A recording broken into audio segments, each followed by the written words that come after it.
Christophe, this is a real pleasure for me, man. I appreciate you taking a few minutes with me. Mine too. Thank you.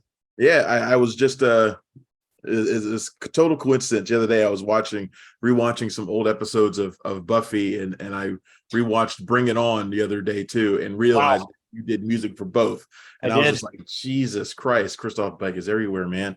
Yeah. I have you ever go back and listen to some of the old scores from some of your earlier stuff and kind of I compare or just see how much you've yeah, grown?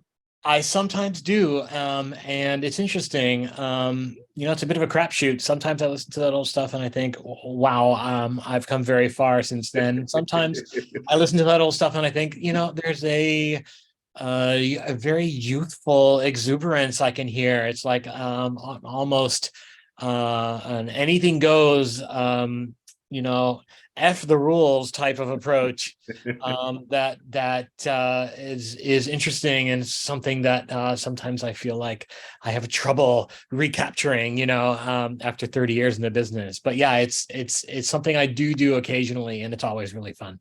I really felt that during those Buffy ones because most of them were like in the little club where they would hang out at, and it's just like, yeah, this is just totally this is Yeah, so much of the era, It's just yeah, yeah, but you've also done all three of the scores for all three Ant-Man movies, yeah. and we're talking about Ant-Man and the Wasp: Quantumania now, which is the biggest film of the three by far, probably the most integral of his solo franchise to the MCU. How was your approach to this one compared to your approach to the first two, or did you do anything different at all?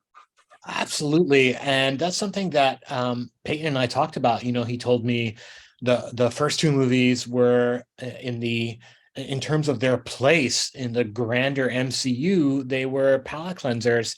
And I know that he really wanted an opportunity to make a film that played a larger role in the overarching story that's going to be told over the next couple of years. And it's an opportunity to introduce. I should point out that Kang was first introduced in the Loki TV series, Yes. a different variant called He Who Remains. This variant of Kang the Conqueror, this would be his first feature film, so it was an opportunity to introduce him in the arena of the feature film. And it's something that I intellectually understood, but didn't really understand in my whole body until I got to the point in the score where we got to the last third of the movie, when all those epic scenes started, and when Kang the Conqueror grows from a character who, in the first half of the movie is a little bit confused about where he is, Mhm.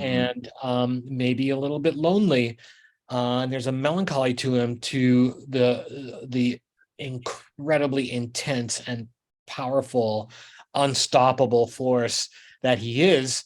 And I'm like, oh, this is what Peyton was talking about.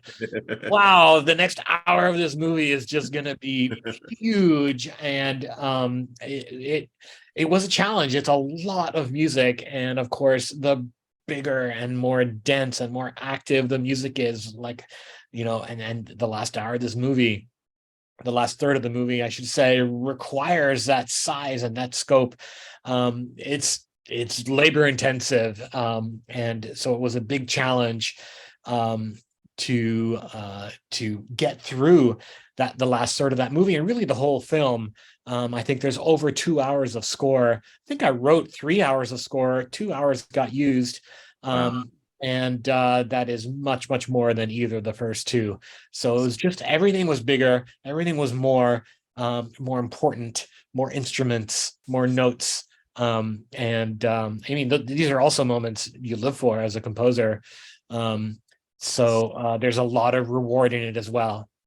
When you have an actor like Paul Rudd leading the movie, he has a public persona. We all have our appreciation and even a love for Paul Rudd. He's this lighthearted, everyman kind of guy, sort of like Scott Lang in the movie. How do you come up with music that fits him? Like, and how does that process even begin? I think you're right. I had the opportunity. I hadn't had the opportunity on the first two movies to ever meet Paul, but on this one at the premiere, I got a chance to meet him and talk to him for a bit. And I will say, Paul Rudd, the human, is exactly as you would hope and expect him to be. Very down to earth, very sweet.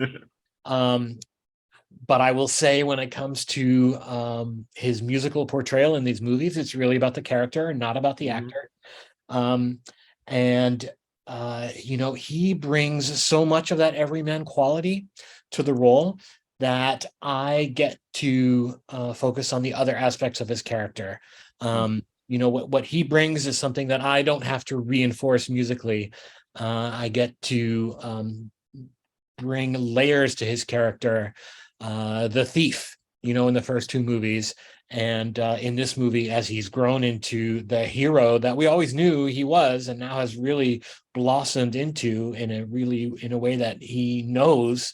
I get to play into that aspect of it as well, and get to emphasize his heroism, of the degree to which he's willing to sacrifice for not only his family but for the universe, for all the universes. Um, and I can let the everyman quality, the part of him that's so charming and funny, just live on its own, because he brings so much of that energy to the role naturally. Is there a difference to the way you approach the score for, say, Ant-Man's Earthbound adventures compared to the Quantum Realm, which is this Oh, mysterious place that we've sure. Yeah. never encountered before, really? Yeah. Is there a different approach to that? We talked about that, Peyton Reed and I, a lot. And we wanted to make sure that the Quantum Realm had its own signature sonic palette, Hmm. one that was different from the other Ant-Man movies. I used a lot of electronic textures. Mhm. I used some real instruments that were heavily processed to the point where they were almost unrecognizable from their origin. This is because it's important in a score like that, even if you're going to go kind of weird and strange and exotic and otherworldly, that it has some anchor, some grounding to reality, so that you're not just floating out there without any kind of reference point Yeah. to the world we all live in. And it's interesting that you brought up the Earthbound side, because we do get to spend the first 15-20 minutes of this movie on Earth. And the score for those moments, first of all, there's less of it. Mm. And second of all, it's much more of the time. It's we get a little bit of guitars, we get a little bit of electric piano and percussion. It feels very grounded, very much present day. And then as soon as we get to the quantum realm, all that gets thrown out, and we're into a more exotic soundscape with interesting electronic textures and process instruments. Was there a scene in the movie that was particularly challenging for you to compose? Yes, actually, the music we hear in the restaurant in the quantum realm. Really? I was going to ask about that scene in particular. Like, okay, Yeah, that's cool. we knew it was going to be a challenge too, because we wanted to. I mean, look, how many times have you seen a movie which takes place in a totally fictional universe or far into the future, and there's music playing in a bar or a restaurant or out of a Right. car, and now we, as inhabitants who live squarely in the 21st century, are challenged with imagining what music sounds like 100 years from now.